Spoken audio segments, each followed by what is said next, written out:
C'est aujourd'hui nos échanges de ce vendredi autour de l'actualité. Vous le savez, on a désormais notre gouvernement. D'ailleurs, presque tous ont déjà fait des cérémonies de passation, de commandement. Donc chacun est déjà à son poste. Le travail a commencé.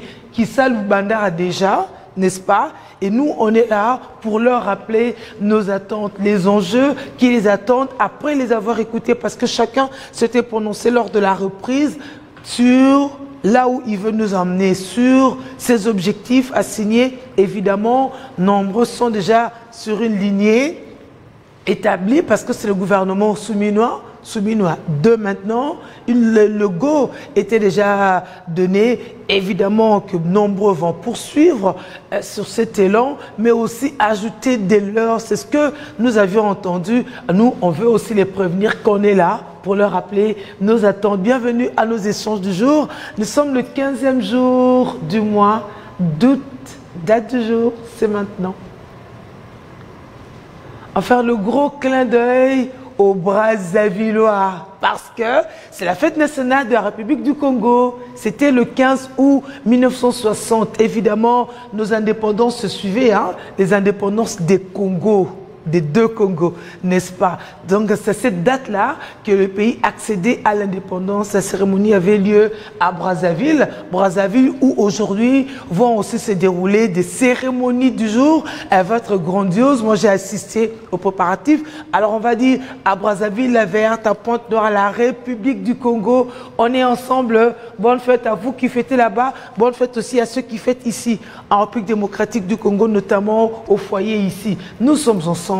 Alors on va prendre la date du jour. Évidemment qu'on a dit on allait faire simple pour parler de l'indépendance, qui est cette condition pour une nation, un pays, un État dans lequel les résidents et la population exercent l'autogouvernance et habituellement une souveraineté totale sur les territoires. C'est ce qu'on vit en République du Congo, c'est ce qu'on a vécu durant 65 ans et aujourd'hui on fête ces 65 ans. Encore bonne fête. Alors le 15 août, on va aussi faire un gros clin d'œil aux chrétiens catholiques, parce que c'est l'Assomption de la Sainte Vierge Marie, n'est-ce pas? L'Assomption, eh bien c'est la fête chrétienne qui commémore la montée au ciel de la Vierge Marie, à la fois à son âme et en son corps.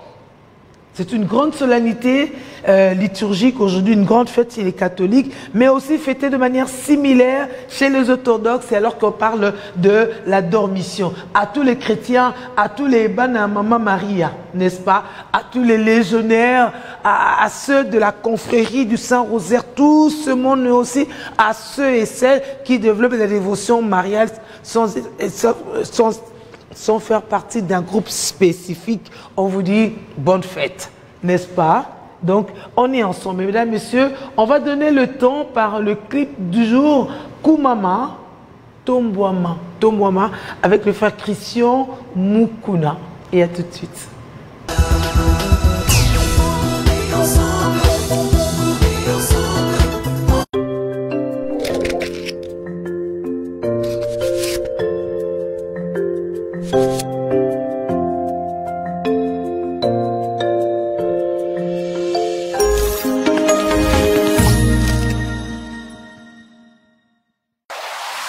Écoutez et dansez sur les meilleurs sons d'Afrique, c'est sur 87.8 MHz, B1 FM. B1 FM, 87.8 MHz.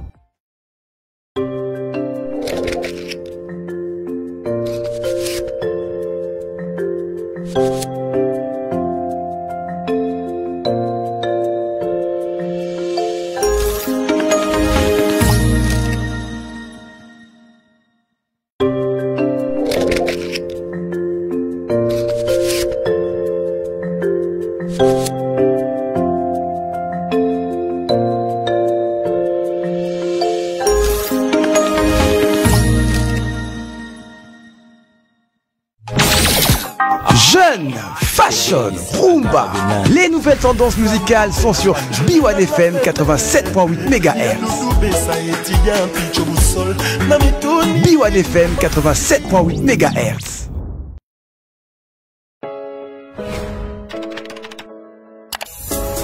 Découvrez dès à présent notre nouveau site internet avec tous les programmes à la une.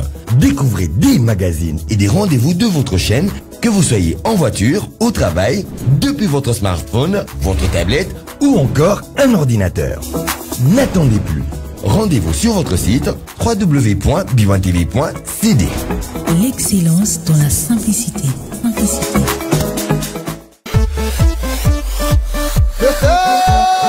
Attention avec ce centre, le ballon au milieu du terrain. Tout à fait. Bonjour, la Mam International Wapi. Tout le plaisir est nôtre de vous informer. En titre, la ville de Goma sera bientôt bénie. C'est l'ambiance d'Afrique. Le peuple reçoit L'ambiance.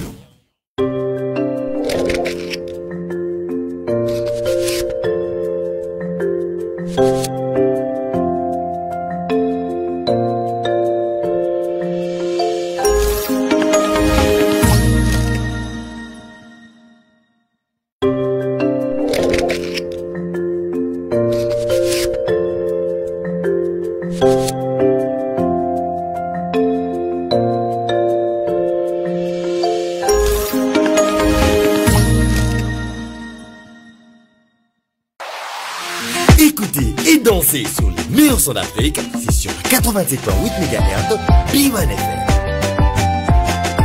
B1 FM, 87.8 MHz. Jeune, fashion, rumba. Les nouvelles tendances musicales sont sur B1 FM 87.8 MHz.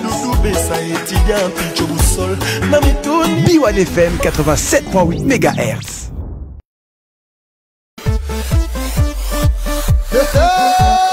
Attention avec ce centre, le ballon au milieu du terrain. Tout à fait. Bonjour, la Mam International Wapi. Tout le plaisir est nôtre de vous informer. En titre, la ville de Goma sera bientôt bénie. C'est l'ambiance d'Afrique. Le peuple reçoit L'ambiance. Découvrez dès à présent notre nouveau site internet avec tous les programmes à la une. Découvrez des magazines et des rendez-vous de votre chaîne, que vous soyez en voiture, au travail, depuis votre smartphone, votre tablette ou encore un ordinateur. N'attendez plus. Rendez-vous sur votre site www.b1tv.cd. L'excellence dans la simplicité.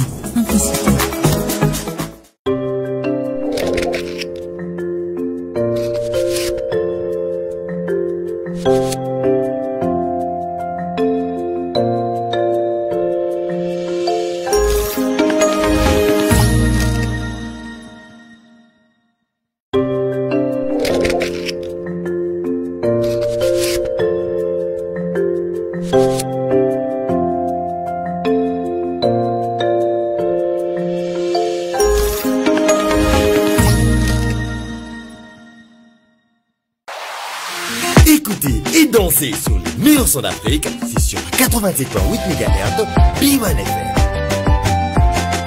B1 FM, 87.8 MHz.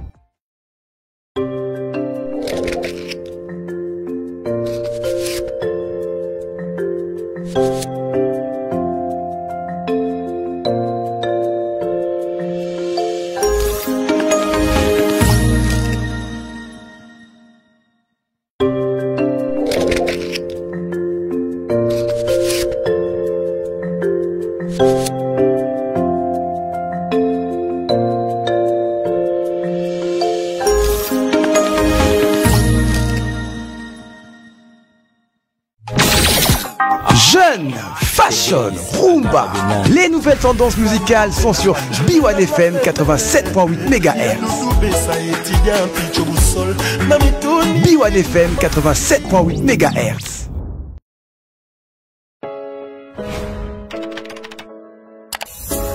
Découvrez dès à présent notre nouveau site internet avec tous les programmes à la une. Découvrez des magazines et des rendez-vous de votre chaîne, que vous soyez en voiture, au travail, depuis votre smartphone, votre tablette ou encore un ordinateur. N'attendez plus. Rendez-vous sur votre site www.b1tv.cd. L'excellence dans la simplicité.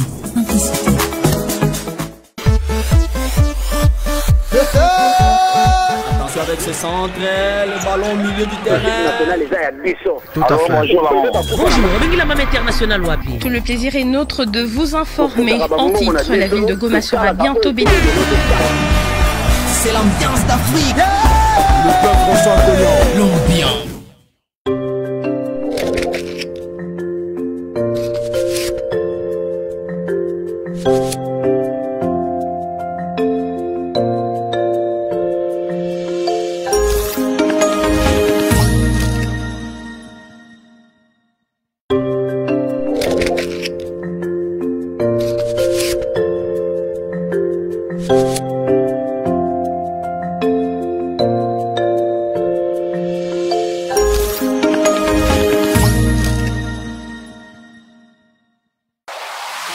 Écoutez et dansez sur les meilleurs sons d'Afrique, c'est sur 87.8 MHz, B1 FM. B1 FM, 87.8 MHz. Jeune, fashion, rumba. Les nouvelles tendances musicales sont sur B1 FM 87.8 MHz. B1 FM 87.8 MHz.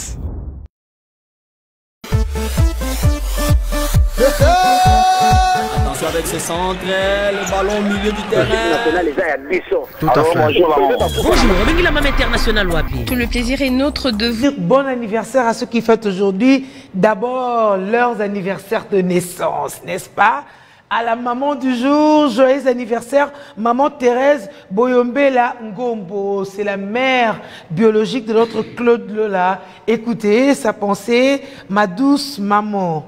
Un très joyeux anniversaire à la femme la plus formidable que je connaisse. Ta force et ton amour ont fait de moi ce que je suis aujourd'hui. Il est un peu aussi embêtant, Lola, bien comique. On l'aime comme ça, donc bravo à vous, maman. Et je t'en suis éternellement reconnaissant. Il y a de quoi. Je t'aime, maman. Bon anniversaire à la maman de Claude Lola, donc à notre maman, au nom de la grande équipe. On est ensemble, même début, on vous souhaite les très beaux jours. Bon anniversaire, joyeux anniversaire à Wastela Mbouata. Ça, c'est signé Valé Voakia Koulou. Si on ne respecte pas, on est sanctionné parce que c'est le directeur adjoint. Ici, les anniversaires ici à la terre. Donc, pétillant anniversaire à vous, Wastela Mbouata. Bon anniversaire à Marquis LM Kabala. Bon anniversaire à Ada Malaba. Ça, c'est signé Francis Landou. Donc, on respecte tout ici. Ça, c'est les fêtards signés 7 Pro. Marquis LM Kabala et Ada Malaba, évidemment. Bon anniversaire à l'ami de Shadrach lui-même, le frère. Et aussi, on souhaitera un bon anniversaire de mariage, cette fois-là, de 5 ans de mariage à notre permanent Moubalama, n'est-ce pas? On va y revenir, mais d'abord, on prend ceci.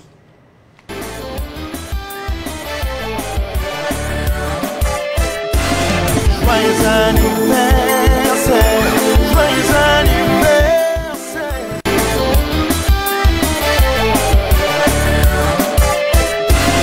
Joyeux anniversaire, joyeux anniversaire, joyeux anniversaire.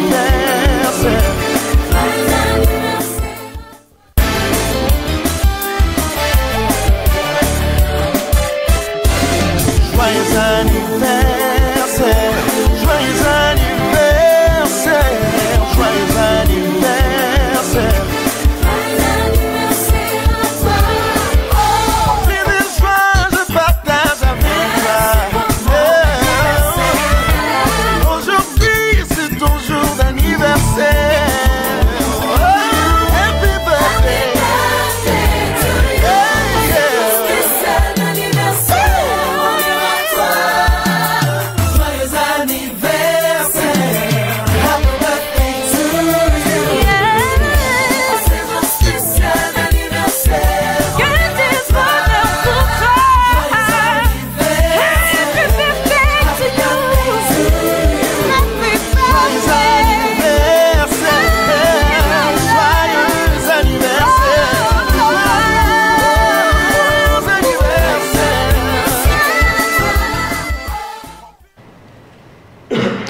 Voilà, pour les anniversaires du jour. On va y revenir de toutes les façons. On va y revenir.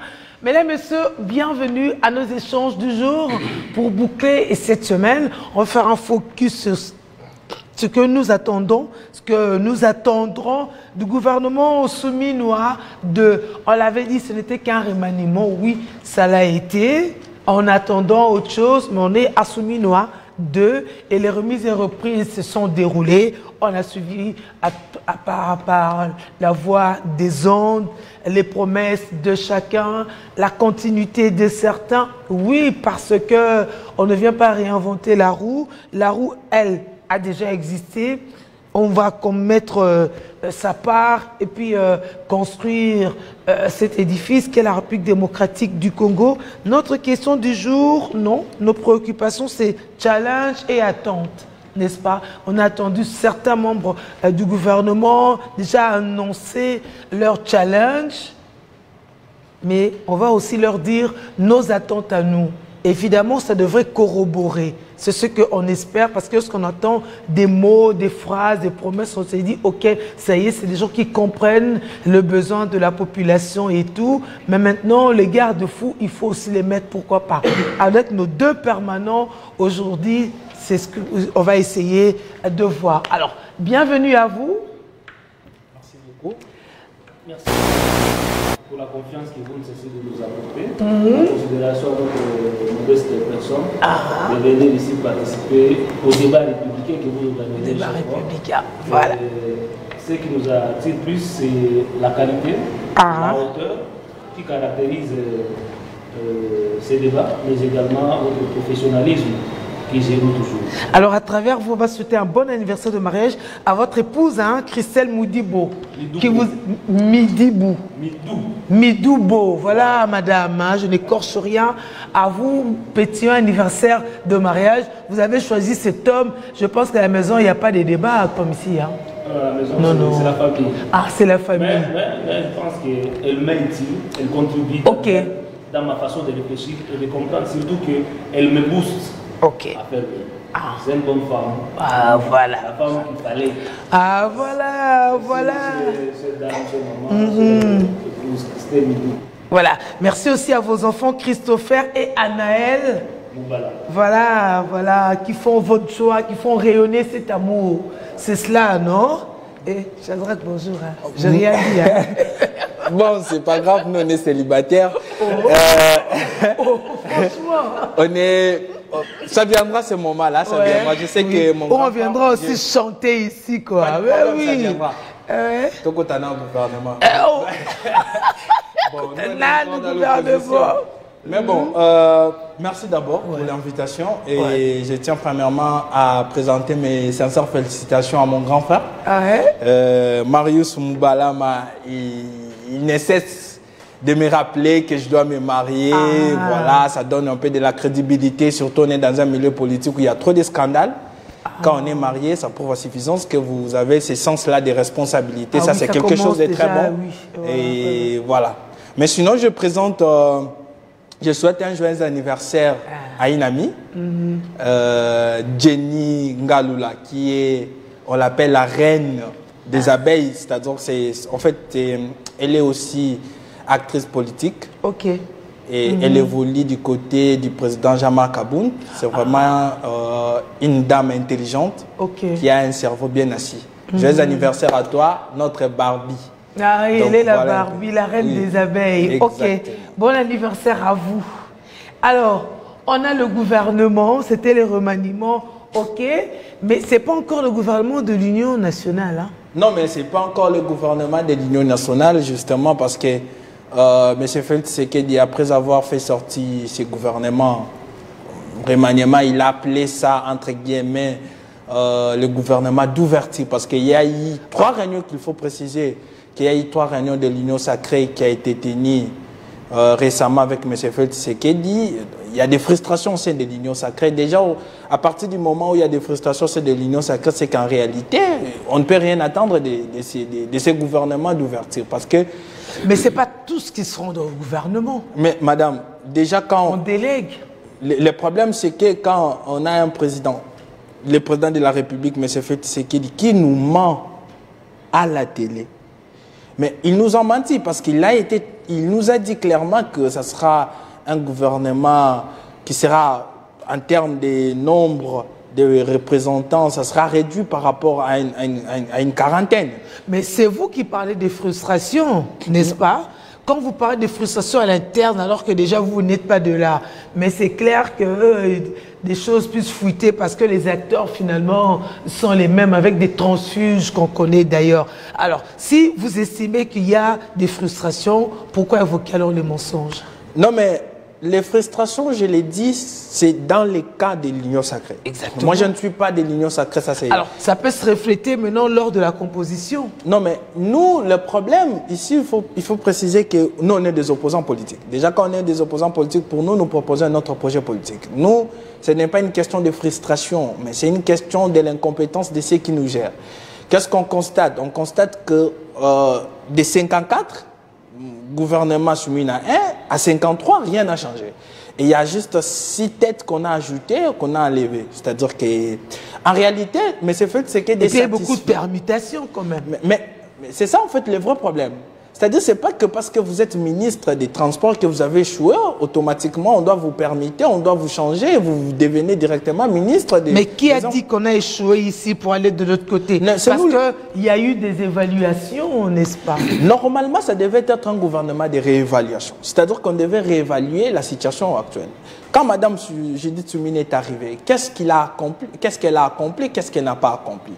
Madame, vous allez vite comprendre que si on doit quand même faire une analyse par rapport au gouvernement Suminwa 1, on a perdu Goma, on a perdu Bukavu, et il y a eu des accords sur la scène internationale avec Madame Suminwa, Madame Judith Suminwa, qui est des échecs. C'est-à-dire qu'il n'y a pas eu des avancées. Même son projet n'a pas été mis en... C'est avec le même Suminwa 1 qu'on a atterri à l'accord de paix de Washington, qu'on est en train de faire avec Doha. Non, enfin, le principe. Madame, c'est-à-dire qu'ici, il faut que nous rappelions une chose. Parce que Doha est inclus dans cet accord. Mais rien ne change. Je pense que vous avez suivi les informations hier, que AFC est en train d'avancer. Aujourd'hui, il récupère encore des territoires. Mais nous avons été très clairs pour dire que la seule issue que nous avons, c'est le processus des évêques pour résoudre ces problèmes. La paix, ça ne se commande pas sur la scène internationale. Ce n'est pas cet accord-là qui va nous apporter la paix. Ce n'est pas l'accord de Doha ou de Washington. Et le deal même que la RDC a signé, le deal de minerais avec les États-Unis, cela a été rejeté par le Congrès, américain. Donc ça prouve à suffisance qu'ils ont lamentablement échoué.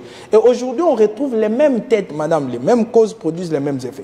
Et nous aurons que ces gens-là, vraiment c'est étrange, hein? C'est étrange. C'est-à-dire que depuis que le monde est monde, il n'a jamais eu un pays comme la RDC où on retrouve un ministre de la Défense qui est infirmier et son vice-ministre qui est journaliste. Donc, c'est-à-dire que même pour être journaliste, il y a des critères qu'il faut respecter. C'est-à-dire qu'il faut qu'il y ait aujourd'hui dans le gouvernement, parmi les critères... Un journaliste qui devient un vice-ministre de la Défense, ça ne va pas, il y a un problème. Non, ça ne va pas, il faut avoir de l'expertise. C'est-à-dire qu'il faut avoir une probité morale et intellectuelle indiscutable. Mais lorsqu'on regarde celui qui est là, qui nous a dit qu'on va mener la guerre, vous savez ce qu'il a tenu comme discours? Non, moi je... Par terre, par mer, par lac, et qu'on sort. Vous voyez, c'est-à-dire qu'on a des gens qui sont là, qui n'ont jamais appris la notion de la gestion publique, qui n'ont jamais appris la notion de l'État, et il n'y a pas des avancées. Quel est le bilan en termes de la défense? Il n'y en a pas. Nous prenons le ministre de l'Intérieur. Le régime de M. Félix Tshisekedi est incapable de sécuriser même la ville de Kinshasa. Aujourd'hui, ce qu'on est en train de vivre dans la ville de Kinshasa, c'est grave. Et s'ils sont incapables de sécuriser les citoyens qui vivent ici dans la ville de Kinshasa, à combien plus fort ceux qui sont à l'intérieur du pays? Oui, pas pouvoir sécuriser est une chose, mais il y a aussi une forte complicité dans le chef de la population elle-même aussi, parce que lorsque certains sont indexés, les populations ont du mal à reconnaître ces forfaits-là. On a vu des maires nier certains faits, des populations faire de même. Notre degré, j'allais dire, de tribalisme ou d'accointance aussi nous amène à tout ça.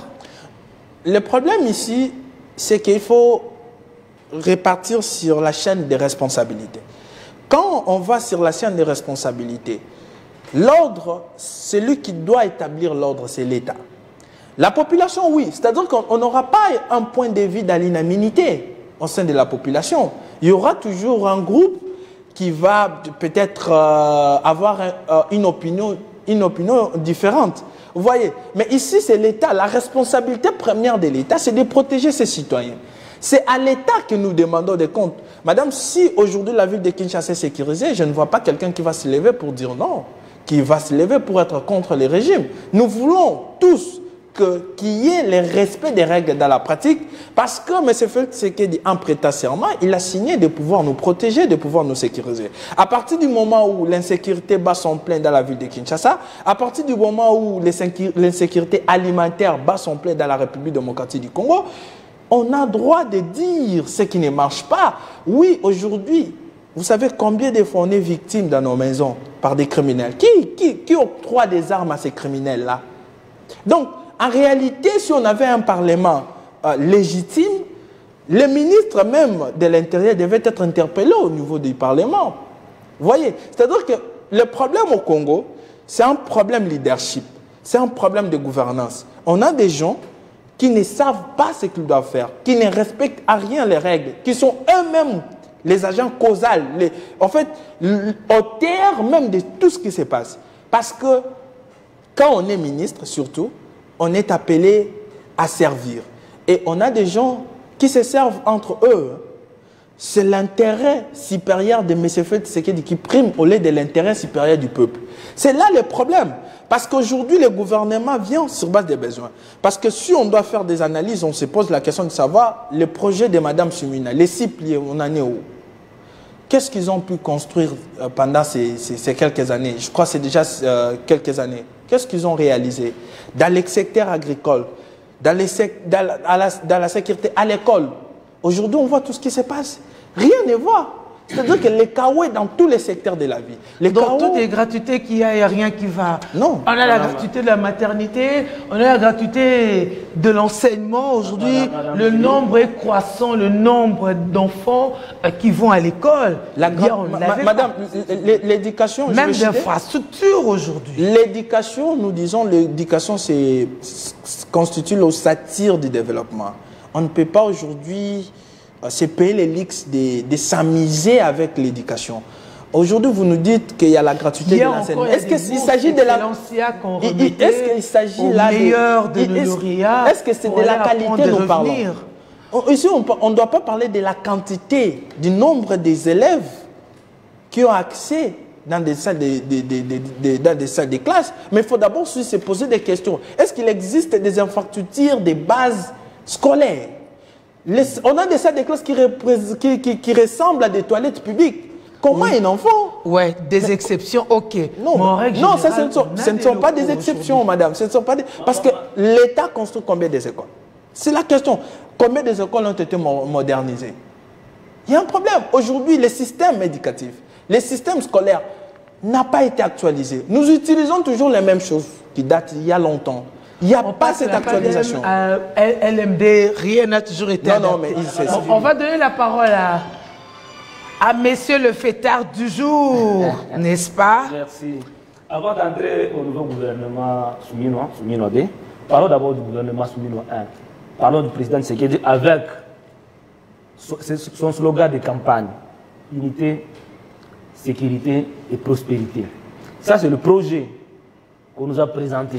Et c'est sur base de ces trois éléments que nous avions voté le président Tshisekedi. Et il lui a fallu nommer un premier ministre pour mettre en œuvre sa vision. C'est le chef du gouvernement, Mme Soumino. S'il faut parler de l'unité nationale, où en sommes-nous aujourd'hui? Pouvons-nous dire avec fierté que le Congo est aujourd'hui uni? Que les Congolais parlent le même langage par rapport à la gestion du pays? Les Congolais c'est pas ça qui exclut l'unité. Parce qu'on a des frustrations à l'interne, déjà, le président Tshisekedi. Mais face à l'ennemi, nous sommes un. Le président Tshisekedi, élu par les Congolais, de Bukavu, de Goma, de toute la zone occupée, Tshisekedi ne peut pas y aller aujourd'hui. Tshisekedi ne décide pas sur la destinée de son peuple. Le problème d'unité se pose là-bas. Et c'est Tshisekedi, aujourd'hui, même les gens qui sont dans les zones occupées, à Bukavu, à Goma, ils tournent leur regard vers le président Tshisekedi. Parce que c'est lui qui a la charge de sécuriser la population et leurs biens sur les fautes de l'article 73 et 74 de la Constitution. Mais aujourd'hui, le pays est divisé. De ce point de vue-là, il y a un échec patent du gouvernement actuel. Pendant que, avant que même les rebelles n'arrivent à Goma, Bukavu, Goma ne soit assiégé, la population de ces zones-là, de ces contrées-là, était déjà abandonnée. Parce qu'il y avait des tueries qui se faisaient ici et là, mais que les gouvernements n'arrivaient pas, n'est-ce pas, à endiguer. Vous êtes au courant de tout ce qu'il y a eu comme infiltration, comme traîtrise et tout ça se passe à l'interne. S'il vous plaît, Madame Gili, l'infiltration, la traîtrise et tout. Quand Tshisekedi s'est porté candidat président de la République, il savait déjà, parce qu'il les dénonçait pendant qu'il était dans l'opposition, il savait que ces problèmes-là existaient. Et durant son mandat, il devrait travailler, n'est-ce pas, pour mettre hors d'état de nuire toutes ces questions-là qui gangrènent notre armée, qui turent vers le bas l'efficacité de l'armée. Mais est-ce qu'on y a travaillé? Désormais, les brassages et tout ça. Madame, parce qu'à un moment, on ne sait pas lire le traître par le visage. S'il vous plaît, Madame Gili, j'ai beaucoup de l'admiration pour votre travail. Et la B1, c'est une chaîne qui est plus suivie. C'est quand vous dites qu'on a refusé le brassage, mais vous ne dites pas ce qui est dit dans l'accord de paix, dans l'accord signé à Washington, dans l'accord signé à Doha. On a dit qu'il y aura mixage et brassage, mais cas par cas. On va analyser. C'est ça. Mais c'est cela le cas par cas. Mais s'il vous plaît, il y aura brassage ou pas? C'est le rebelle du M23. Vont-ils intégrer ou pas dans l'armée congolaise? Lorsqu'on verra les dossiers de tout et chacun. Lorsqu'on verra les cas, peut-être il y aura deux ou il n'y en aura pas. Au moins ceux qui ont pris les armes contre la nation congolaise, ceux qui ont tué le peuple congolais, auront encore le luxe de se retrouver dans cette armée-là et vouloir faire croire aux Congolais qu'ils vont sécuriser les Congolais. Ça, c'est déjà un problème. N'oubliez pas qu'il y a une loi qui a été votée à l'Assemblée nationale qui met en cause cette question-là de brassage, qui refuse cette question de brassage. Mais lors des discussions de Doha, les rebelles sont en train de demander que non, on annule cette oui, ils demandent. Et nous ils peuvent demander, ils ont le droit de demander. Ils ont le droit, mais tout comme nous, on a le droit de dire non. Vous venez de décrire ici, Madame Gili, que notre armée a été infiltrée. Et c'est ça le jeu de Kagame. Kagame a tout fait pour fragiliser notre armée à l'infiltrant. Parce que tous ces gens-là, tous les militaires du RCD, la plupart, sont toujours à la merci du Rwanda contre les intérêts du pays. Moi, je parlais sur le plan unitaire. S'il faut parler sécurité, est-ce que les Congolais sont-ils en sécurité? Sont-ils sécurisés? Mon frère Keleka l'a bien dit. À Mobondo ici, là où ces bandits utilisent des armes rudimentaires, des houes, de lance-pierres, de machettes, les gouvernements congolais, l'armée et la police, sont-ils à mesure de mettre hors d'état de nuire ces gens-là? C'est chaque jour qu'il y a des tueries. On incendie toute une village. Ça, c'est ici, à côté, à quelques mètres de Kinshasa.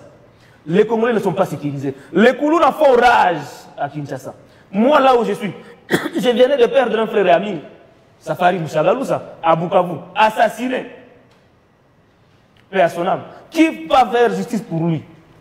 Les Congolais ne sont pas sécurisés depuis la nuit. Ça fait 30 ans aujourd'hui.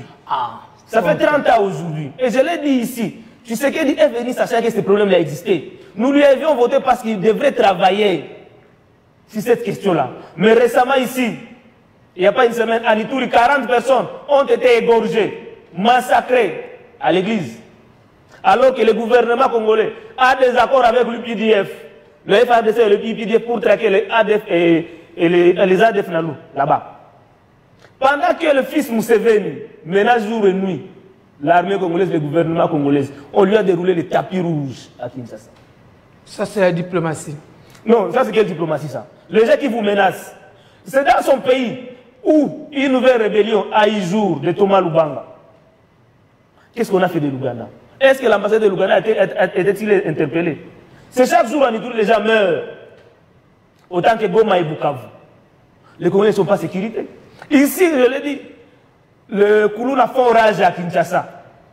Ils tuent, ils volent, ils font tout ce qu'ils peuvent faire. Mais est-ce que le gouvernement a pris vraiment le temps de se questionner sur les causes profondes de prolifération, n'est-ce pas, de banditisme urbain à Kinshasa? On s'attaque aux conséquences. Opération Zéro Koulouna, opération Nobo, ça ce sont les conséquences sur lesquelles on est en train de s'attaquer. Mais les causes profondes, est-ce qu'ils ont manqué de politique publique nécessaire à mettre en place pour endiguer cette question-là. Je vois aujourd'hui le débat à Kinshasa sur les diplômes d'un certain ministre nommé ministre de la Jeunesse. Moi, je dis que ce n'est pas ça le problème, normalement. Le problème n'est pas le problème des diplômes. Parce que nous avons des grands diplômes dans le gouvernement, mais qui n'arrivent pas toujours à apporter les solutions nécessaires. Moi, je pense que la vraie question, c'est de savoir est-ce que la personne qui est nommée est-il capable de développer des politiques nécessaires afin d'encadrer, par exemple, la jeunesse. Bon, maintenant que vous avez déjà fait un peu comme un état des lieux, allons-y sur le challenge. Le challenge est loin d'être vaincu. Très loin en tout cas. Parce que les gouvernements ici, c'est le même gouvernement que nous avions eu dans le gouvernement Soumino 1. On nous avait dit qu'on va nous proposer un gouvernement qui va être à la hauteur des défis qui nous guettent. Les défis sécuritaires, les défis socio-économiques. Mais aujourd'hui, le gouvernement passé a lamentablement échoué. Aucun ministre n'a été à la hauteur de ses attributions, de ses missions. Je peux prendre quelques exemples. Pourtant, à des plébiscites, hein, il y a eu des plébiscites. Je vais prendre quelques exemples. Madame Wagner, ministre des Affaires étrangères, si on était sérieux, elle ne devrait pas se retrouver dans le nouveau gouvernement. C'est cette dame-là, Madame Soumino, qui a amené notre pays à signer les accords de paix, qui met en danger l'intégrité et la souveraineté de notre pays. Alors que tout le monde l'applaudit. C'est ça le comble. C'est quand les Congolais vont découvrir l'échec, la misère, la souffrance, l'insécurité continuer, la guerre continuer. C'est alors que les Congolais vont encore s'attaquer. Les gens qui l'ont publicité, ce sont les mêmes gens qui reviendront à chercher sur le plateau. Peut-être que ce sera question de bonne foi, mais Madame Wagner est allée... On signe, mais après, quand les gens ne respectent pas, on peut revenir. Madame Wagner est allée changer le narratif interne au Congo par rapport à cet accord. Au Congo, nous disons et nous signons que nous sommes agressés par le Rwanda. Là, on nous dit que le Rwanda a pris les mesures de défense contre notre pays par rapport aux FDL qui sont dans notre pays. L'agression, on n'en parle plus dans l'accord. Dans notre pays, nous disons, et les rapports des experts des Nations Unies l'attestent, que le RDF est présent sur notre territoire. Mais nous disons qu'ils ne sont pas présents, mais ils doivent venir pour qu'on mette en place un mécanisme conjoint de sécurité pour traquer les FDLR. Est-ce qu'on est sérieux? Est-ce qu'on est sérieux dans notre pays? Pendant que la résolution 2773 demande à ce que le M23 quitte, non, le RDF, force armée rwandaise, et leur supplétif M23 et AFC, de quitter immédiatement et ça conduit sur notre territoire. Dans l'accord là, on dit que non, les RDF doivent rester pour traquer les ADF. On a dit qu'ils devraient rester pour traquer. Mais c'est ça le mécanisme conjoint qu'on va mettre en place. Mais c'est conjoint. Ça veut dire qu'ils viendront sur notre territoire pour les traquer dans notre territoire. Nous allons le faire ensemble. Pourquoi, Madame Wagner, autant qu'on nous a exigé hier les dialogues avec les rebelles, le temps qu'on est en discussion avec le M23, il n'a pas été en mesure de demander à ce que les Rwandais aussi puissent organiser un dialogue avec les FDLR. Négocier, obliger à l'Ouganda. Ce sont des affaires internes. Mais est-ce que nous, ce n'est pas au Congo aussi? Pourquoi seulement c'est au Congo où les M23 doivent intégrer l'armée? Pourquoi les FDLR ne doivent pas intégrer l'armée rwandaise? Mais dans l'accord, il est dit que les FDLR seront intégrés dans la vie civile au Rwanda. Nous avions très mal négocié ces accords qui mettent en danger l'intégrité et la souveraineté de notre pays, sur le plan économique aussi. Parce que nous devons aujourd'hui, nous avions accepté par cet accord de paix que nous devons commencer désormais à co-gérer nos ressources naturelles, notre héritage avec le Rwanda. Et cet accord doit être signé. Le principe est peut-être dicté. Non, maintenant il faut le lire lorsqu'il est bien matérialisé. Il faut que le président Tshisekedi du Bénin puisse signer. Je parle de celui de l'économie. Voilà pourquoi les congressistes américains, qui l'a dit, se sont opposés. Parce que quand vous voyez les conditions dans lesquelles les minerais sont extraits sur notre pays, c'est en violation flagrante des droits de l'homme. Ce sont les enfants qui sont utilisés dans les mines. Donc visiblement les Américains nous aiment plus que nous-mêmes. Hein? Non, vous avez compris. Nous, Congolais, nous ne nous aimons pas. Ce sont les autres qui vont... C'est ce que je comprends de vous. Ce sont les autres qui voient les dangers. Parce que Mukwege l'avait dit, madame. Mukwege l'avait dit. Que la transition énergétique au monde dépend des minerais qu'on trouve, les minerais stratégiques qu'on trouve au Congo. Et cette transition-là ne doit pas être faite sur fond du sang des Congolais, mais il doit être propre. Voilà pourquoi Mukwege a proposé que la tenue de la conférence internationale sur la PNRDC soit organisée pour mettre en place ce qu'on appelle Business for Peace. Madame, je ne comprends pas dans ce pays. Le président Tshisekedi peut rencontrer facilement le président Kagame, qui lui a à prendre notre pays, qui viole. Mais le président Tshisekedi a du mal à rencontrer le digne fils de Denis Mukwege, afin que Denis Mukwege, avec Tshisekedi, puisse développer des stratégies pour mettre notre pays à l'abri de tout danger. Peut-être que politiquement c'est correct. Qu'est-ce qui est correct politiquement? Nous sommes en train de voir aujourd'hui l'accord de Washington, l'accord de Doha, met à danger les intérêts de la RDC. Nanga et compagnie ont été condamnés à mort. Les biens de Nanga ont été saisis par la justice. Mais à Doha, qu'est-ce qu'on dit? Que le poursuite judiciaire doit être mis en berne. Ouais. Donc tout ce qui est poursuite contre ces gens-là, et ça fait que ceux qui ont été condamnés, mais nous on relativise. Et c'est ça le danger, Mukwege l'a encore interpellé. Vous signez des accords, vous mettez en cause, vous mettez à côté, vous marchez sur les ateliers de la justice, cela ne va pas faciliter la paix, ne va pas construire la paix. La paix vient consolider les acquis obtenus dans les accords de paix. Mais vous signez les accords de paix, vous ignorez la justice. Nous sommes en train de tourner à Rome. Les mêmes acteurs qui étaient dans la guerre du RCD, ce sont les mêmes acteurs aujourd'hui qu'on retrouve où? Au M23. C'est quoi? Et c'est ce qui donne aujourd'hui goût à certains jeunes Congolais de rejoindre la rébellion. Parce qu'ils savent que nous, c'est maintenant qu'il y a des probabilités qu'il n'y ait plus de brassage, c'est là que ça va être compliqué à un moment. Je n'ai pas encore évoqué un autre cas. Là, je parlais des affaires étrangères. Prenons le cas de l'économie. La discussion sur les réseaux sociaux porte aussi les diplômes. Mukoko Samba est un professeur de haute qualité de l'économie dans notre pays. Mais vous sentez que sur le plan managérial, au ministère de l'économie, il a lamentablement échoué. C'est lui qui pousse les Congolais aujourd'hui à consommer à grande échelle le produit venant de l'extérieur, de l'Afrique du Sud et consorts. Parce qu'il a décidé, n'est-ce pas, d'amputer une partie des ressources du budget congolais par les taxes, en facilitant ce qu'on puisse beaucoup importer, les chanchards et consorts, pour que nous puissions beaucoup consommer. Par conséquent, parce que nous n'avons pas encore tout ça. Par conséquent, il n'a pas su développer les politiques. Notre pêche, de planter maintenant le temps. C'est ça que j'ai besoin de l'expliquer, madame.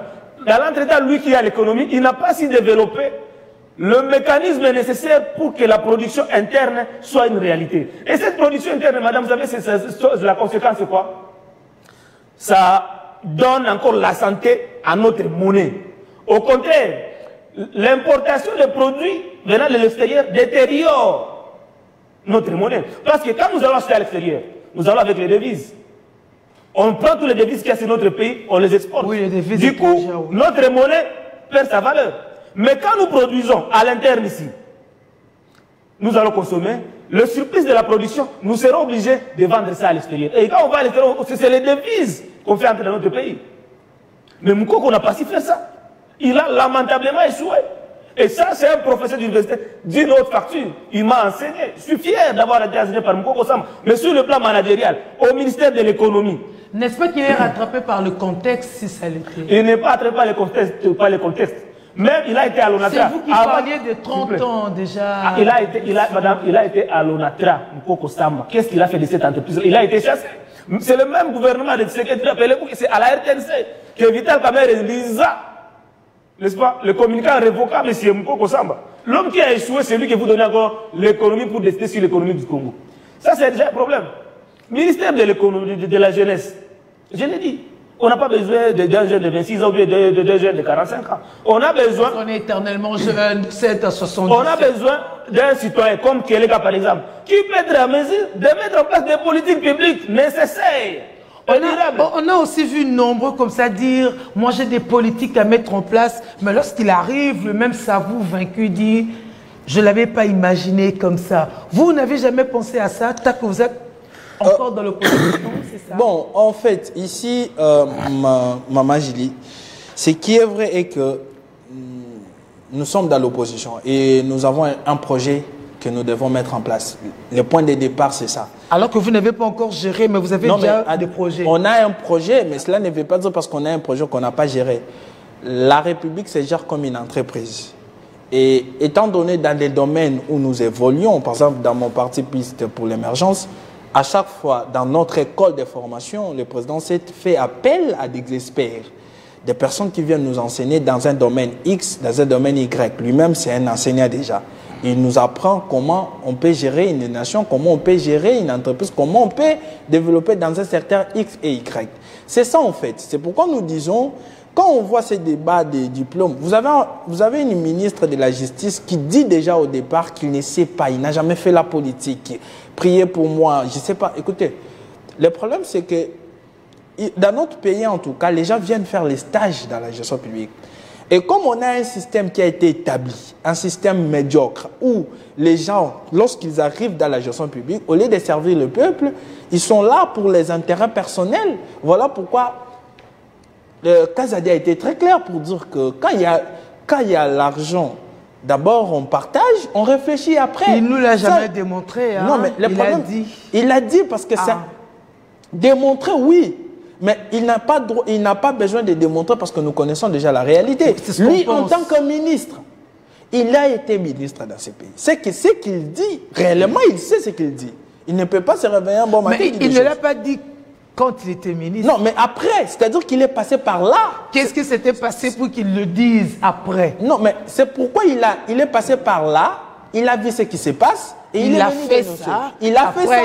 Il n'est pas innocent en tout cas. C'est-à-dire que lui-même est dans des sales histoires que nous connaissons, bien que la justice est malade chez nous. Il y a un groupe de gens qui sont épargnés. Non, la justice n'est pas malade parce qu'on a requis 10 ans. Mais c'est Félix Tshisekedi lui-même a dit que la justice est malade. Et quand lui-même il dit ça, je ne sais pas s'il s'était rendu compte que c'est lui le magistrat suprême. C'est lui le premier magistrat, c'est que la personne qui est malade, c'est lui.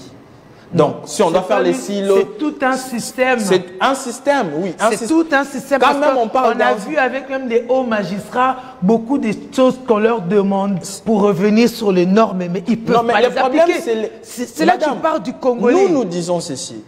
Il faut qu'on puisse améliorer les conditions de vie matérielles des... Lorsque l'État arrive à améliorer les conditions de vie matérielles... En tout cas, pour les magistrats, on avait réussi à faire grand-chose. Hein? Non. Surtout avec Rose Mutombo, quand même. Quand on regarde beaucoup des fonctionnaires de l'État, pour les magistrats, quand même, les conditions étaient améliorées. Il faut lire. Madame, il y a la loi. Il y a une loi qui prévoit où on doit améliorer les conditions de vie matérielles des magistrats. Cette loi-là n'est pas appliquée. Les magistrats souffrent, madame. Vous entrez dans un cabinet des magistrats, il va vous dire, vous voyez les meubles qui sont ici, c'est moi qui l'ai acheté. Je l'ai acheté. Et quand il sort, quand il est mité quelque part, il prend tout ce qu'il a acheté. C'est-à-dire que vous allez retrouver 5, il arrive des fois 20 magistrats dans un cabinet. Et un cabinet qui ressemble à, c'est comme je dis, à une toilette publique. Oui, mais pourtant, on a d'autres qui sont bien nantis. Le problème ici, c'est qu'il faut que l'État... Nous ne pouvons pas parler aujourd'hui des problèmes qu'on rencontre pendant qu'il y a des détournements. Et quand on parle de détournements, c'est combien de millions? On ne parle que des millions dans ces pays. On ne fait que détourner des millions. Et quand on a les mêmes personnes à qui on a vu Goma, Bukavu tomber, les mêmes ministres qui sont repris dans ces gouvernements, madame, c'est qu'il y a un problème. On dit ce qui s'assemble, se ressemble. C'est que M. Félix Tshisekedi se retrouve au travers de ces ministres. Et par conséquent, nous disons qu'il est incompétent. Il nous ramène toujours des personnes qui causent un problème dans notre pays. Parce que les compétents sont dans l'opposition. Non, mais le problème, c'est que depuis qu'on a cette constitution qu'on a, les élections qu'on a organisées depuis 2016 jusqu'à aujourd'hui, la volonté du peuple n'a pas été respectée. C'est-à-dire qu'aujourd'hui, si vous allez aux élections, il y a un certain Kadima qui sera là, qui va boutiquer les choses pour mettre. Si vous avez des gens, au lieu d'être élus, sont nommés, ils seront redevables à qui? Aux personnes qui les a nommés. Mais le peuple n'a pas dit que sa volonté n'était pas respectée. Non, nous vous disons que la volonté du peuple n'a pas été respectée. Si on doit revenir un peu en arrière, vous allez vite comprendre que les élections étaient organisées pendant 7 jours. Chose qui n'existait pas, ça n'a jamais existé au monde. Même logistique. Lorsque nous lisons la loi... Problème logistique. Non, il n'y a pas... Du Madame, pays, il ne faut pas soulever des problèmes de logistique. On a tout dans notre pays.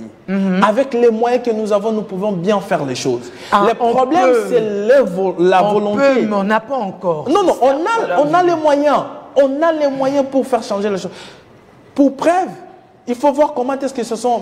Il a fallu faire arriver des machines et tout ça dans des coins si on était sérieux. Mais c'est ça, donc on a la possibilité, mais on n'a pas encore... Le problème, c'est que, c'est comme je suis en train de dire ici, c'est-à-dire que nos dirigeants, en tout cas, ils ne sont pas sérieux. Et étant donné qu'ils savent, vous savez, les cerveaux communiquent directement. Si vous savez que vous êtes là parce que vous êtes passé par des moyens illicites, vous n'allez pas bien faire les choses. Et vous n'allez pas vouloir à ce que les personnes qui vont se rapprocher de vous passent par la bonne voie. C'est-à-dire que vous ferez en sorte que votre carreau, là où vous travaillez, qu'il y ait des gens de la même façon que vous êtes. C'est pourquoi nous disons, aujourd'hui dans les gouvernements, il suffit que nous puissions aujourd'hui chasser tous ces mondes-là, à commencer par, même M. Félix doit partir. Parce qu'il a été élu, hein? Non, il n'a pas été élu. Si. Il a été suffisamment élu. Non, il n'a pas été élu, madame. Si. On ne va pas revenir sur les élections parce que... Si. Nous aussi avions couvert, on sait à peu près comment les gens ont voté. Vous êtes d'accord avec moi? Il n'a pas eu d'opposant. Madame, vous êtes d'accord avec moi? Vous êtes d'accord? Mais c'était ces élections-là. Les 7 jours. Madame, vous êtes d'accord avec moi? C'était ces élections parce que de la même façon, quand c'était Fayoulou qui était suffisamment élu, ça sautait aux yeux. Non, même ceux qui étaient de mauvaise foi pouvaient le reconnaître. Non, madame, nous n'allons plus revenir sur ça, mais nous allons juste rappeler une chose.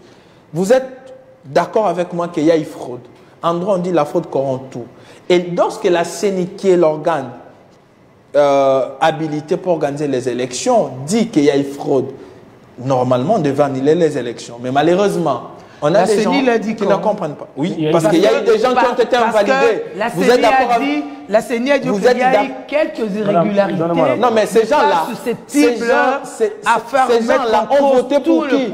C'est là qu'on a invalidé, on voté pour M. Félix. Donc, pour revenir à... Lorsque vous parlez des challenges, il n'y a même pas de challenge ici, madame. On ne peut même pas parler de ça. Parce qu'on ne peut rien espérer de ces régimes. On se croise les bras, on attend, Non, on ne doit pas attendre. On ne doit pas attendre. Ce que nous devons faire en tant que citoyens, c'est de nous lever, de descendre dans la rue, de descendre dans les rues de la ville du Congo. C'est-à-dire qu'en général, nous devons sortir dans les rues, dénoncer ce qui ne marche pas, dire à M. Félix Tshisekedi que ce gouvernement ne va pas résoudre les problèmes. M. Félix Tshisekedi, dans un monde congolais, il ne doit pas nous donner une ligne de conduite, c'est nous. La responsabilité nous revient, nous sommes les souverains premiers, c'est nous qui devons décider, dire à M. Félix ce qu'il doit faire. Nous constatons que Bemba est là. Il n'a rien fait en étant ministre de la Défense. Il nous a brandi des photos. Il vient dans le ministère des Transports, il nous brandit des photos. Il doit être chassé. Vous prenez l'autre là, même de la jeunesse. Qu'est-ce qu'elle a réalisé? Vous la prenez? En tant que ministre de la Jeunesse, elle devient vice-ministre des Affaires étrangères. Vous voyez tout ça, on ne comprend pas. Aujourd'hui, c'est-à-dire que c'est d'abord l'église Philadelphie, on change, on va chez Coutinho. C'est de la jeunesse. La méritocratie n'est pas respectée, madame. Le problème, c'est la méritocratie. Nous voulons la méritocratie. À l'Union sacrée, il y a des jeunes intelligents. Il y a Joe Maël qui passe ici sur votre plateau. C'est un politique intelligent. Vous prenez Dan Kapianga. Non, il est dans l'Union sacrée, j'apprécie. Ouais. Il est dans l'Union sacrée, c'est quelqu'un qui est intelligent. Mais c'est cela, quand on est à l'extérieur, on a l'impression que c'est bon, mais c'est quand on arrive que... Non, mais même M. Félix Tshisekedi, dans son entourage, les exemplaires, c'est quel casting ça? Est-ce que dans l'Union sacrée, il n'y a pas des gens intelligents? Nous constatons qu'il n'a pas un projet. Il fait tout pour détruire ces pays. Et nous ne pouvons pas permettre. Nous disons, la seule ici que nous avons, c'est le processus des évêques. Il faut que M. Félix Tshisekedi arrive à comprendre que ce processus-là va nous faire sortir de la crise que nous vivons. Parce qu'il est allé avec Doha, ça n'a pas marché. Il est allé avec Washington, ça ne va pas marcher parce que le Rwanda, aujourd'hui, est lavé. Mais nous voulons la justice. Il faut que la justice soit établie. Nous n'allons pas obtenir cela avec des accords. Il faut que nous, les enfants, et les filles et fils du pays, nous puissions nous réunir autour d'une table. Il y aura cette complémentarité. Vous allez comprendre que chaque acteur qui viendra autour d'une table viendra avec son expertise pour changer la donne. Mais si M. Félix Tshisekedi il finira par s'incliner, Madame Julie, nous sommes devant un problème existentiel de sécurité dans notre pays. Moussito entre gouvernement. Il apporte quoi comme solution pour que cette situation-là soit réglée de façon durable? On parlait des diplômes milliers dans le budget. Mais non, nous voulons un gouvernement, c'est un corps. Chacun doit apporter son expertise afin que nous puissions trouver solution. Et il ne faut pas considérer Mouzito de 2006, 2008 et Mouzito aujourd'hui. Mouzito a plus de l'âge, madame. Ok. Il a plus de l'âge, il ne sera plus performant comme il a été par le passé. Ça, c'est déjà un problème. L'âge détériore. Vous aviez longtemps parlé des élections, vous avez semblé soutenir les élections et tout. Madame Gili, les élections, notre premier cycle électoral de 2006, coordonné par Malou Malou, c'est le meilleur cycle électoral que nous avions connu dans notre pays. Comment expliquer que c'est le premier cycle, chaque expérience était le meilleur que par rapport au cycle de 2023. On n'a jamais connu une élection bâclée au monde comme les élections organisées par Kadima. Et voilà les sources aussi des problèmes par rapport à ce que nous sommes en train de vivre aujourd'hui. Et voilà la nécessité aujourd'hui que les Congolais de se mettre ensemble pour discuter. Nous sommes dans le gouvernement soumis. Nous parlons de la prospérité. Il y a plusieurs éléments qui entrent en jeu sur les questions liées à la prospérité. La santé. On nous a brandi ici la gratuité de la maternité et tout. Tous les hôpitaux que l'État a sous-traités pour cette cause-là, parce que l'État n'a pas ses propres hôpitaux. Tous ont décliné l'offre du gouvernement. Les lettres ont été signées. Veut dire que cette question-là de maternité, de gratuité de maternité, ce n'est plus une réalité à Kinshasa. L'État lui-même n'est pas à mesure parce qu'il n'a pas d'infrastructure. On n'a construit aucune infrastructure nécessaire. Mamayam n'a pas été construit, a été réhabilité. Et aujourd'hui, je dirais qu'il n'est pas même à la bourse de tous les Kinois. Ça, c'est déjà un problème. Ça, c'est Kinshasa. Quand vous prenez la question de l'éducation, madame, c'est fou. C'est un problème. Mon frère l'a bien dit. On n'a pas besoin de la quantité, mais on a besoin aujourd'hui de la qualité. Et les parents, dans plusieurs écoles où il y a la gratuité, pour garder la qualité de l'éducation de leurs enfants, ils sont en train de payer, ils sont en train de participer. Donc, cette histoire-là a lamentablement échoué. Et pour mettre à genoux un pays, il faut mettre à mal son système d'éducation. Et quand vous allez à l'université, on nous a implanté le système LMD. LMD est venu tuer encore l'enseignement supérieur universitaire. Pour faire le LMD, c'est un nouveau système. Il faut que les enseignants qui sont dans ce programme-là soient à la hauteur de ce programme. Il faut que les enseignements soient adaptés au programme LMD.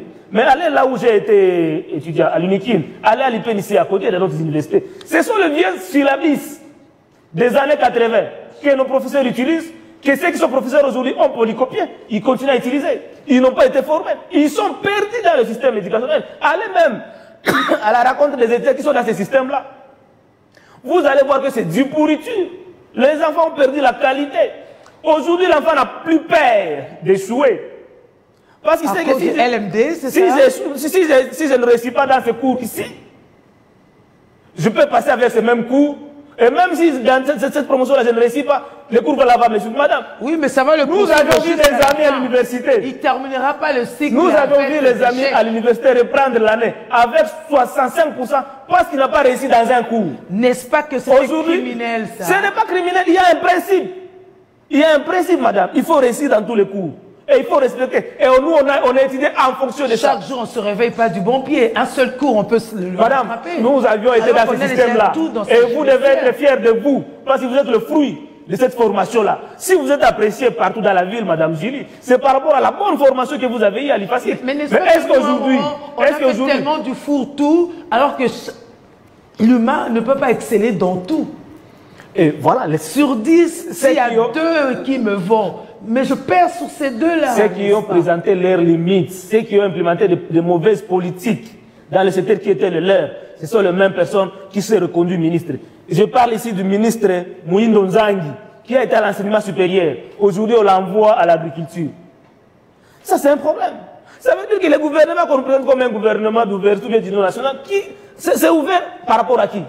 Qui sont les figures emblématiques ou bien des nouveaux visages qu'on voit dans ce gouvernement? Peut-être le ministre de la Justice, l'actuel ministre de la Justice, j'ai lu son parcours, c'est quand même un peu élogié, c'est un professionnel. Et le ministre là, je l'appelle à sa conscience aujourd'hui par rapport à ce qu'on a connu comme crime dans notre pays, qui se rapproche de Dr Denis Mukwege. Que Denis Mukwege nous donne tous les rapports, parce que c'est lui qui parle, c'est la voix des sans-voix. Il connaît la situation qu'a vécu notre pays par rapport à la violation des droits de l'homme et il a des solutions.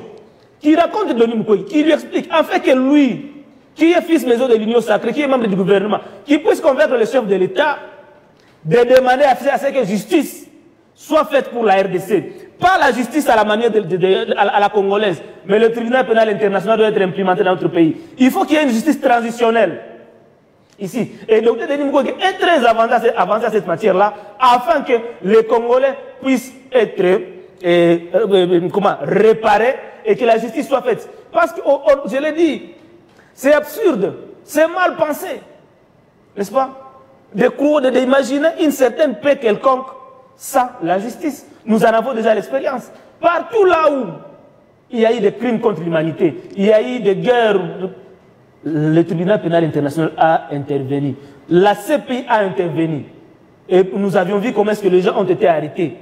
Jusqu'au jour d'aujourd'hui, madame, vous savez que ceux qui ont participé au génocide au Rwanda continuent à être poursuivis. Un vieux de 75 a été arrêté récemment. N'est-ce pas? À Paris. Il a été poursuivi, il a été jugé et condamné à perpétuité. À Kosovo, le tribunal a fait sa preuve. Les gens ont été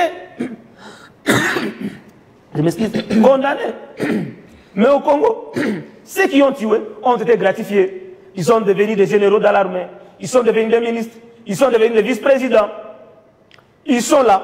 Et quand on fait Génocoste, pour nous remémorer, oui.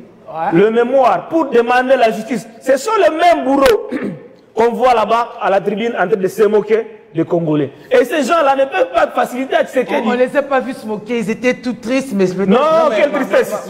Madame, quelle tristesse. Mais est-ce que, de bonne foi, on peut atterrir et peut-être formuler des recommandations parce qu'on est à la fin? La bonne recommandation que je peux faire, surtout, je commence d'abord par M. Félix Tshisekedi, ce que je peux lui dire, c'est qu'il doit comprendre une chose. On ne peut pas aujourd'hui faire la politique et de ne jamais connaître l'histoire politique congolaise. C'est que tous les présidents que la République a connus, tous les présidents ont dit reculer face aux évêques. Nous avons qu'une seule issue, qui est le processus des évêques, et c'est ça qui va nous faire sortir de là où nous sommes. Mon message maintenant aux jeunes qui me suivent. Chers jeunes, nous sommes les changements, je l'ai toujours dit, rien ne se fera sans nous quand nous sommes ces changements. Il est important aujourd'hui et très urgent que nous puissions prendre notre responsabilité. Nous puissions prendre conscience des réalités que nous traversons. Quand ça ne va pas, il faut dénoncer. Si dénoncer, parce qu'aujourd'hui, avec l'avènement de la technologie, c'est facile d'écrire quelque chose. C'est facile de notifier même les comptes X de la présidence partout dans nos réseaux. Il faut que nous puissions manifester que nous ne sommes pas contents de ces régimes, nous ne sommes pas contents de ces gouvernements, parce que ce sont les mêmes personnes qui sont reprises dans ces gouvernements. Donc, la responsabilité première nous revient de dire non. C'est à nous, et à nous seuls, nous pouvons changer les choses à tout moment. S'il faut descendre dans la rue, nous devons le faire. S'il faut manifester d'une manière ou d'une autre, nous devons le faire, c'est pour l'intérêt de la nation. Parce que si aujourd'hui, on n'agit pas, c'est qu'on est en train d'hypothéquer notre avenir. Nos enfants risqueront de vivre les mêmes choses que nous sommes en train de vivre. Et ça, pour moi, personnellement, je ne peux pas accepter. Lèvons-nous comme un seul homme, descendons dans les rues, dénonçons tout ce qui ne marche pas. Nous devons manifester notre ras-le-bol à ces régimes parce que nous constatons que rien de bon ne va sortir de ces gouvernements. Monsieur Moubalama, une recommandation. Je voudrais dire ici, vous allez m'excuser. L'opposition, parce qu'on nous a toujours identifiés comme de l'opposition, n'est pas un bureau d'études. Vous êtes de la société civile, c'est ça? C'est ça. L'opposition n'est pas un bureau d'études pour les gouvernements en fait de donner des recommandations et consommer. Non, non. Ceux qui sont là, ceux qui ont été choisis, les chefs d'État supposent qu'ils savent. Oui, ils savent, mais c'est vous qui contestez. Ce qu'ils doivent faire. Mais nous, malheureusement, ceux qui ont échoué il y a une année, quelles recommandations que vous allez encore donner? On devrait tous les mettre à côté, y compris la première ministre, et trouver un gouvernement capable de résoudre les problèmes existentiels que nous avons. Mais nous, par rapport à notre programme que nous avons présenté aux Congolais, nous avons parlé de 3 fins. Fin de la guerre, fin de la faim et fin de vice. On ne peut jamais imaginer construire la RDC, développer la RDC, tant qu'on n'arrive pas à combattre les antivaleurs. Le vice que Mukwege, lui au moins, a fait un mot diagnostic des problèmes que nous avons. Les vices qu'il y a dans notre pays, les corruptions. Vous imaginez, Madame Gilles, Les Rwandais empruntent 5 millions de dollars pour construire la raffinerie de l'or chez nous. Ils partent prendre cet argent au Qatar.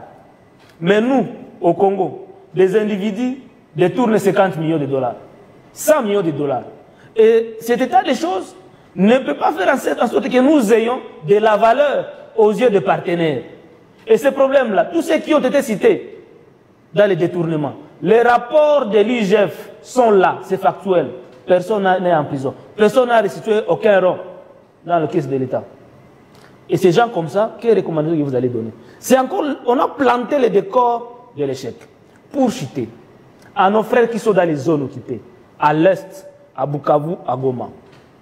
Nous vous envoyons encore des forces. Tenez encore bon. Les Égyptiens que vous êtes en train de voir là à Bukavu, demain ils ne seront pas là. Rassurez-vous que le professeur Dr Denis Mukwege travaille nuit et jour pacifiquement afin que la solution soit trouvée. Les gens disent pourquoi est-ce qu'on est tourné toujours vers l'extérieur. Vous allez savoir, Madame Gili, que le Congo a participé dans le métier de la paix dans le monde à travers nos aïeux. La force publique a combattu et a vaincu des forces négatives partout dans le monde. Vous avez l'avenir Birmanie, vous avez l'avenir Sayo, vous avez plus qui porte le nom de victoire que nous avions engagé ici et là. C'était pour l'intérêt du monde. Pourquoi la communauté internationale aujourd'hui ne peut pas nous rendre l'ascenseur afin que nous puissions dénouer les problèmes? Mukwege l'avait dit, nous avions eu l'opération Artemis en Ituri. Rappelez-vous, je crois que c'était en 2008, 2009 comme ça, et 2013. Pendant que Ituri était au gouffre, sur le gouffre des génocides. Mais cette opération-là est venue par la communauté internationale et a mis fin, pendant que la MONUSCO était là, mais cette opération-là est venue, il a opéré et on a mis fin au problème qui était en Ituri. Pourquoi le gouvernement aujourd'hui ne peut pas demander qui est l'opération Artemis D? Mukwege est capable de demander cette opération encore pour la RDC. Mais malheureusement, ce n'est pas lui qui engage l'État. Voilà pourquoi il est venu, pour qu'il ait cette opportunité-là d'engager l'État. Et nous devons faire toujours confiance à la Ligue de Dr Denis Mukwege, afin que cet homme, pétri de beaucoup de qualités, beaucoup de valeurs, puisse nous aider à sortir de ces groupes ici. Et le président Tshisekedi a intérêt de les rencontrer et son gouvernement pour qu'il partage son expertise. Parce que nous avons vu des résultats à Colombie où le président colombien a approché Mukwege et Mukwege lui a aidé. En Ukraine, c'est Mukwege qui est là, qui travaille et partout dans le monde, il fait ses preuves. Pourquoi pas cette expérience ne peut pas nous profiter, nous, la RDC, parce qu'il s'agit de notre fils?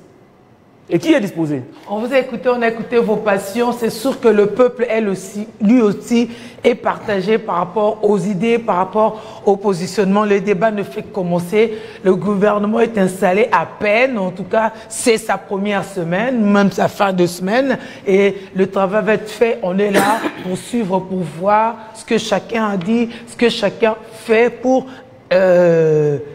interpeller au cas où, pour rappeler au cas où, parce qu'il va de notre bien. On est ensemble, mesdames, messieurs. C'est la fin de nos échanges du jour.